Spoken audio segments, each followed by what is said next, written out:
ନିୟମିତ ପାଣିରେ ଲୁଣ ମିଶାଇ ଗାଧେଇଲେ ମିଳିଥାଏ ଏହିସବୁ ରୋଗରୁ ମୁକ୍ତି। ଲୁଣ ଏମିତି ଏକ ସାମଗ୍ରୀ ଯାହାର ବ୍ୟବହାର ସବୁ ରୋଷେଇ ଘରେ ହୋଇଥାଏ। ଏହା ସବୁ ତରକାରୀର ସ୍ୱାଦକୁ ଦୁଇଗୁଣ ବଢ଼ାଇଥାଏ।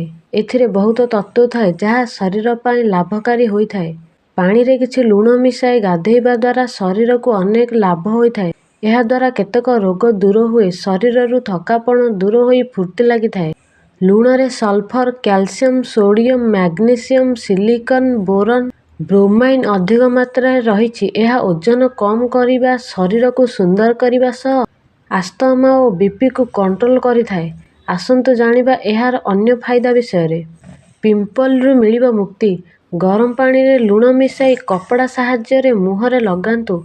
ଆଖିଠାରୁ ଦୂରେଇ ବ୍ୟବହାର କରିବେ। କିଛି ଦିନରେ ଫରକ ଅନୁଭବ କରିବେ।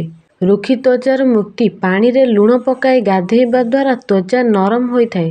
ଏଥିରେ ମ୍ୟାଗ୍ନେସିୟମ୍ ଥିବାରୁ ଏହା ଶରୀରକୁ ନରମ ଓ ସନ୍ତୁଳିତ ରଖିଥାଏ।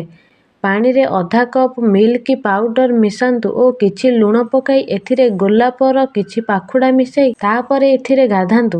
ମୋଟାପଣ କମ୍ କରିବା। ଆଜିକାଲି ସମସ୍ତେ ମୋଟାପଣ ପାଇଁ ଚିନ୍ତିତ ରହୁଛନ୍ତି। ମୋଟାପଣ ପାଇଁ ନିଜର ସୁନ୍ଦରତା ହଜିଯାଏ।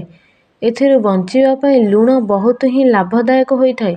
ପାଣିରେ କଟା ଅଦା ଓ କିଛି ଲୁଣକୁ ମିଶାଇ ଗାଧେଇଲେ ମୋଟାପଣ କମିଯାଏ।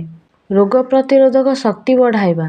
ଲୁଣରେ ଆଣ୍ଟି ଇନଫ୍ଲେମେଟରି ଓ ଆଣ୍ଟି ବ୍ୟାକ୍ଟେରିଆଲ ଗୁଣ ଥିବାରୁ ଲୁଣ ପାଣି ପିଇଲେ ବା ଏଥିରେ ଗାଧୋଇଲେ ଏହା ଶରୀରକୁ ଶକ୍ତି ଦିଏ ଓ ଅନେକ ରୋଗରୁ ରକ୍ଷା କରେ। ଏମିତି ନୂଆ ନୂଆ କିଛି କଥା ଜାଣିବାକୁ ମୋ ଚ୍ୟାନେଲକୁ ଲାଇକ୍, ସେୟାର, ସବସ୍କ୍ରାଇବ କରନ୍ତୁ। ରହୁଛି, ନମସ୍କାର।